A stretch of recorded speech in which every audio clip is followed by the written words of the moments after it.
right, if you're planning to start a family or have already started, you may be wondering how you can afford such a life-changing endeavor. According to the USDA, the average cost of raising a child today from birth to age 18 is over $304,000. That means that parents are spending over $16,000 per year on average to care for their child, with housing and child care as the two largest expenses. So what do first-time parents need to think about financially in terms of starting a family? Christy White from Egan Burger and Weiner is here this morning to explain. And let's start with this. What should young couples be thinking about before they start a family? The first thing you need to be thinking about is how much is this going to cost? Adding an additional person to your household changes everything, including how much you spend on clothing, groceries, household supplies, not to mention daycare. They need to redo their budget. Like you said, it's at $16,000 per year parents are spending. That's an extra $1,300 a month that they need to add to their budget. So you almost have to treat it like you would if you were going to go buy a new car, or a new appliance. Can our household afford this? And what do we need to do to be able to? Right, exactly. So what about college expenses? Should parents start to save for college right away, or is it okay to wait? Absolutely. If you're planning to send your kids to college, start planning now. The cost of college is getting more expensive every year. According to savingforcollege.com, the average cost of college went up 5% per year for the past decade. Wow. Today, you could spend $39,000 for a four-year degree at a public college or $135,000 at a private college.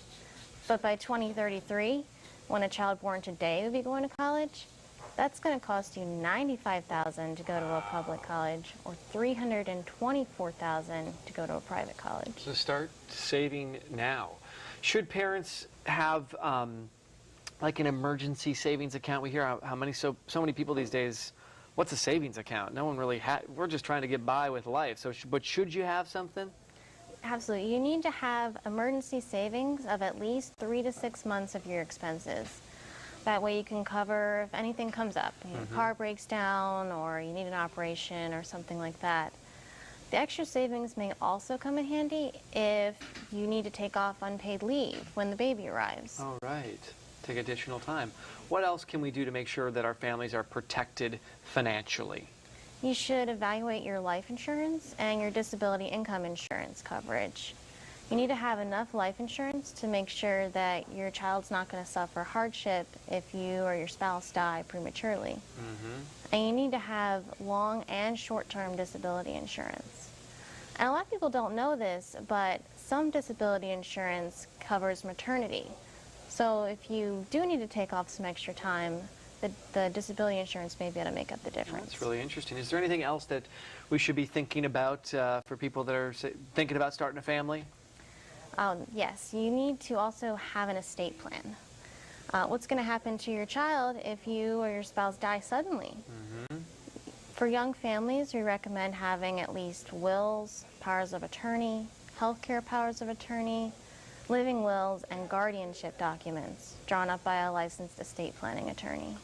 And see, we all think we can do this all on our own, and we also think when we're young, well, I don't need a will, nothing's going to happen to me, I'm young and healthy. But it is those situations where you don't ever want to put your kids in a situation where they have to battle it out. So good stuff. We also all think we can do this on our own, but if we can't usually. So for assistance, we should be calling you guys. Absolutely. You can give me a call anytime. Okay, and your email is also up on the screen right now, which is?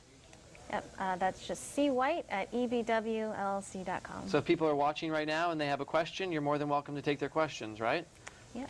Here's a great opportunity. If you saw something that we just talked about right now and you want to do a follow-up question, do that right now and send it to Christina and she'll answer that for you. Thank you, Christina, so much for coming on.